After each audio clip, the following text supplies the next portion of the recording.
Hello everyone. कल जैसे कि एलपी का रिजल्ट आउट हुआ है, तो इसमें काफ़ी लड़के का डाउट हो रहा है कि मतलब किसी किसी जोन में जो वैकेंसी है उसको फुलफिल नहीं किया गया है।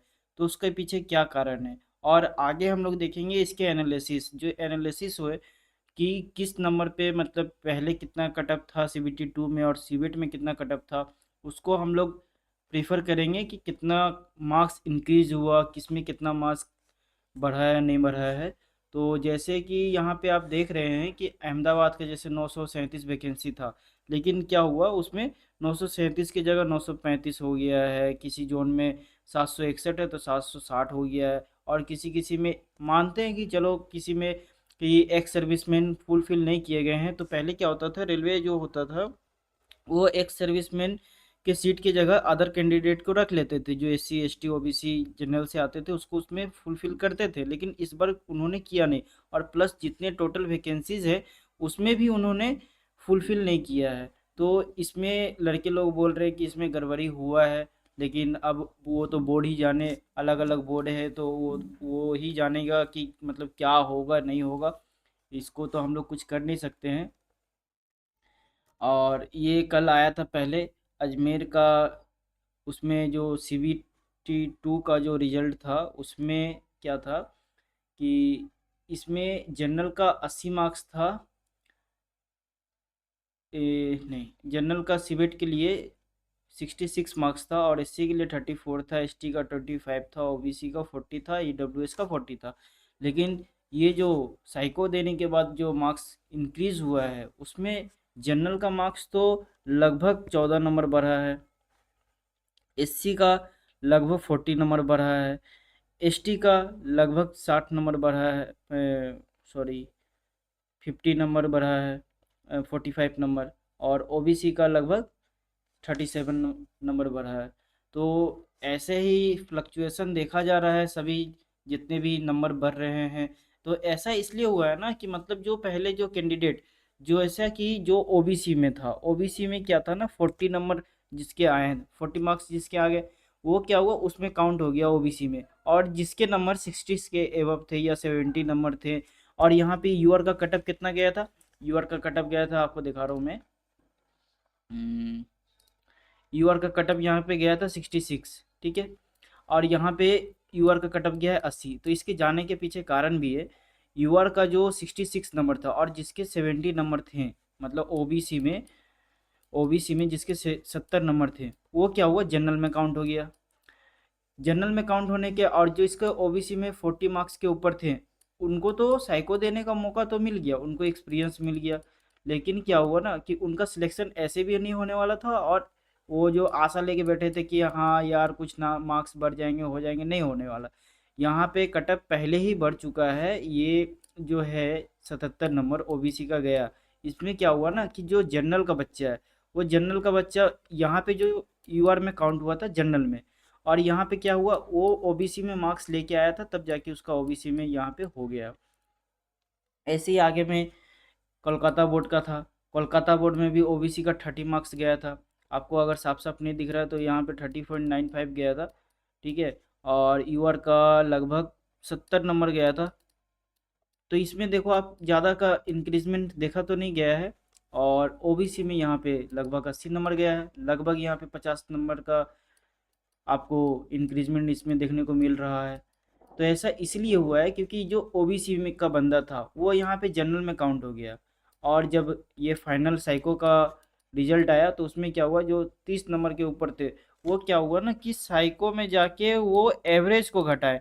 यहाँ पे इनका ये फंडा था कि एवरेज को कैसे भी घटाना है। जो आरडीएसओ जो एग्ज़ाम लिया हम लोगों का, उसमें जो था कि किसी भी तरह अगर कैंडिडेट ज़्यादा होगा, अगर जो बच्चे का प्रैक्टिस होगा नहीं, तो वो क्या करेगा कम मार के आएगा साइको में। और क्या होगा कि उसमें जो है आपका घट जाएगा एवरेज। इसीलिए अगर सभी बच्चे को मतलब जिसका नंबर 70 एबव था और सभी को ले लेते, तो क्या होता ना कि 70 एबव वाले लगभग प्रैक्टिस कर ही रहे थे। और प्रैक्टिस करते करते उनका इतना अच्छा प्रैक्टिस हो गया था कि जाके वहाँ पे अगर एवरेज जाते भी तो एवरेज बहुत कम होता। मतलब एवरेज बहुत, मतलब ज़्यादा कम नहीं होता। इतना अभी कम हो रहा है एवरेज। आप ही सोचो ना कि जो लड़का 70 नंबर लेके आया है वो तो साइको का प्रैक्टिस एकदम दबा के करता होगा, और जो लड़की का 30 नंबर था वो तो पहले ही सोच रहा था अरे यार वो ऐसे भी होने वाला नहीं है, लेकिन जब कटअप कम गया तो वो बोला चलो यार 10 दिन अपना ही लेते हैं, 10 दिन प्रैक्टिस कर ही लेते हैं, कोई भी प्लेटफॉर्म मिल जाए। तो वो क्या किया 10 दिन में आंधा तूफान जैसा भी उन्होंने प्रैक्टिस किया, किसी किसी बच्चे का मतलब बहुत अच्छा हो भी गया, और उसमें भी किसी बच्चे का लक साथ दे दिया जो 15 तारीख वाले जो एग्ज़ाम था, 15 जुलाई वाले, उसमें जो कैंसिल हुआ और उसके 31 अगस्त का जो एग्ज़ाम में उसको बैठने का मौका मिल गया, इसमें उन बच्चे का प्रॉफिट थोड़ा हो गया। तो उसमें इसी तरह रांची का था, रांची में गया था पहले जो जनरल का था रांची का, यहाँ आप रांची देख सकते हैं, रांची का 60 नंबर था और यहाँ पे 73 नंबर गया, लगभग 13 नंबर बढ़ा है। ओबीसी का आप यहाँ पे देख रहे हैं 32 था, लेकिन यहाँ पे इंक्रीजमेंट ज़्यादा देखा है, लगभग 40 नंबर का देखा गया है इंक्रीजमेंट। तो इसमें ऐसा इसलिए हो रहा है कि मैं आपको बार बार बता रहा हूँ कि जो ओबीसी का बंदा था यहाँ पे वो जनरल में काउंट हुआ, लेकिन ये जाके यहाँ पे ओबीसी में आ गया। अब जिसके मार्क्स 70 के अबव थे उनका सिलेक्शन हो गया, और उस जिससे जिसका मार्क्स उनसे कम था वो मतलब लगभग आप देख रहे हो कि मतलब जो जनरल में अगर पास आउट है तो उनका सिलेक्शन ओबीसी या किसी भी कैटेगरी में आराम से हो गया होगा, लेकिन अगर जिसका जनरल का कट ऑफ ही पार नहीं है वो नहीं हुआ उनका सिलेक्शन। इसी तरह आगे भी तिरुवनंतपुरम का था, इसमें भी आपके 50 नंबर ओबीसी के, जनरल के देखो 45 नंबर जनरल के गए हैं। यहाँ पे क्या है ना ओबीसी से भी कम है, और यहाँ पे तिरुवनंतपुरम में 45 नंबर था जनरल का और उतना ही गया है। नहीं नहीं नहीं नहीं, सॉरी सॉरी, मिस्टेक हो गया मेरे से कि ये शायद इसका सिविट 1 का 2 का जो था वो था डी, ये डीवी वाला नहीं है। जैसे भोपाल बोर्ड का था, भोपाल बोर्ड का ओबीसी जनरल का था 63, और यहाँ पे इंक्रीजमेंट ज़्यादा का देखा नहीं गया।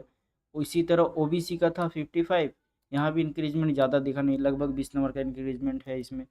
तो किसी जोन में 20 नंबर का, किसी जोन में 30 नंबर का, ऐसे ही सब जोन में मतलब जिस जोन में कटअप कम था, आप देख रहे हो कि जिस जोन में कटअप कम था, जैसे कोई भी जोन उठा लेते हैं जिस जोन में कटअप कम था उनका, जैसे यहाँ ही था हम लोगों का, जैसे यहाँ था 40 नंबर तो यहाँ पे 77, तो यहाँ पे लगभग 37 नंबर का हम लोग को इंक्रीजमेंट देखा गया। ये ऐसा इसलिए हुआ कि जनरल के बच्चे अब ओबीसी में यहाँ पे आ गए। तो ऐसे ही सभी जोन में होता चला गया है। गुवाहाटी का जैसे गया है ओबीसी में 70, जनरल का 73, एससी का 65, एसटी का 51। उसी तरह भुवनेश्वर का गया है, यूआर का गया है 73, एससी का 66 और एसटी का 62 और ओबीसी का 71। मालदा बोर्ड का गया है, इसका ईस्टर्न रेलवे का 80 गया है और साउथ ईस्टर्न रेलवे का 79 गया है, एससी का 73 गया है और इसमें 72 गया है, इसमें 65, इसमें 64 और ओबीसी का 69 और 68 गया है। ये आपका मुंबई जोन था। मुंबई जोन में भी कटअप 76 गए हैं, 76 गए हैं और 79 गए हैं, वो सेंट्रल रेलवे का। ठीक है, ओबीसी में 66, 66, 60, और प्रयागराज में भी 80 नंबर गए हैं। पटना में भी इसी तरह गया होगा। बेंगलुरु जोन में आप देख सकते हो कि मतलब जोन कोई भी हो, जनरल का कटअप लगभग 70 से 80 के बीच में है। यूआर का, ओबीसी का ओबीसी का लगभग आप 65 एवं मान सकते हो और 79 तक मान सकते हो ओबीसी का। तो ऐसा सब जोन में ही लगभग हुआ है। तो आप पहले जैसे नहीं बोल सकते हो कि मतलब मैं दूर भर दूंगा तो मेरा सिलेक्शन हो ही जाएगा, सामने भर दूंगा तो सिलेक्शन नहीं होगा, ऐसा नहीं है। पहले क्या होता था कि वैकेंसी लगभग हर साल आती थी, तो जो जॉब में जो बंदे रहते थे वो क्या करते थे ना, वो नियरेस्ट अपने आने की सोचते थे, और जो बच्चे का जॉब होता नहीं था, जो बेरोजगार होते थे हमारे तरह, उन वो क्या सोचते थे कि दूर भरूंगा, वहाँ पे वैकेंसी ज़्यादा है और वहाँ उतने लड़के जाएंगे नहीं, और ओबियसली लगभग लड़के जाते भी नहीं थे, क्योंकि जो बंदे सेलेक्ट हो गए वो तो अब सामने आने को खोजेंगे, और जो लगभग ज़्यादा उतना बेरोजगारी था भी नहीं, और मतलब जो लड़के थे वो दूर जाने के लिए आराम से राज़ी हो जाते थे कि चलो भाई नेक्स्ट वैकेंसी आएगा, नेक्स्ट वैकेंसी में सामने वाले भरूंगा, सामने वाले ले लूंगा। और अभी क्या आ रहा है ना, 4 से 5 साल में एक वैकेंसी आ रहा है। अब क्या कर रहे हैं लड़के, सोच रहे कि अब जो बंदे पहले से सिलेक्ट है वो तो सोच रहे कि मैं सामने आऊँ, और जो लड़के सिलेक्ट नहीं है वो सोच रहे मैं दूर जाऊँ। और और जो लड़के का तैयारी बहुत अच्छा है वो बोल रहा है यार दूर जाके कोई फ़ायदा है नहीं, सामने ही रहते हैं। लेकिन आप देख रहे हो कि सारे जोन का कटअप जो है, देखो आप, लगभग उतना ही है, 74 है, 78 है, 73 है, 59 है, यहाँ पे 79 है, एससी का 73 है, 68 है और ओबीसी का 77 है। यहाँ जनरल का ये बिलासपुर का है, जिसमें से लगभग आपके सबसे ज़्यादा वैकेंसीज थी। अ, यहाँ पे आपका बिलासपुर का गया था कटअप 41 गया था, और एससी का 30 गया था, एसटी का 25 गया था और ओबीसी का 32 गया था। तो यहाँ पे भी आप ओबीसी का कटअप देख सकते हैं हाई गया है। जनरल का भी इवन कटअप यहाँ पे हाई गया, ऐसा इसीलिए क्योंकि यहाँ पे जनरल का कटअप तो कम गया, लेकिन यहाँ पे भी लड़के general plus OBC plus SC plus ST में ही काउंट हो गए। यहाँ पे जिसका नंबर 30 था वो यहाँ पे लड़के ज़्यादा थे, लड़के ज़्यादा थे तो उनको क्या किया कि ज़्यादा लड़के को लेके आएंगे, ज़्यादा लड़के आएंगे साइको देंगे, उसमें क्या होगा जो इंजन का मार्क्स एवरेज है वो क्या होगा, वो तो ऐसे ही मतलब ख़त्म है उनका कहानी। अब जिसका 25 का पास था, 30 के पास था, 41 के पास था, 32 के पास था, वो तो ऐसे ही जाने वाले थे, ऐसे भी कुछ होने वाला नहीं था। अब इससे 2-4 नंबर ज़्यादा था भी तो कुछ नहीं, वो सिर्फ एवरेज को ही घटाए और कुछ नहीं हुआ। उनका योगदान हमारे जो साइको का टेस्ट था उसमें सिर्फ यही था। और पटना का भी हाई गया है, 81 गया है जनरल का, और ओबीसी का 79 गया है। लगभग सभी जोन का आप देख रहे हो कि मतलब उससे, मैंने कहा ना 70 से 80 के बीच में यूआर का गया है, और 65 से 79 का बीच में ओबीसी का गया है। उसी तरह 60 से लेके और 70 तक एससी का गया है, और 45 से लेके 60 तक एसटी का गया है। ठीक है गाइज, मिलते हैं नेक्स्ट वीडियो में, तब तक के लिए जय हिंद। अगर आपको वीडियो अच्छी लगी हो तो वीडियो को लाइक एंड सब्सक्राइब जरूर करें। मिलते हैं नेक्स्ट वीडियो में। मैं आपके सोच रहा हूँ कि थोड़ा, अब तो ये ख़त्म हो गया है तो कुछ इस पे नया करते हैं। तब तक के लिए देखते हैं, अगर कुछ प्लानिंग बनता है तो मैं आपको बताऊँगा। चैनल से जुड़े रहें। जय हिंद।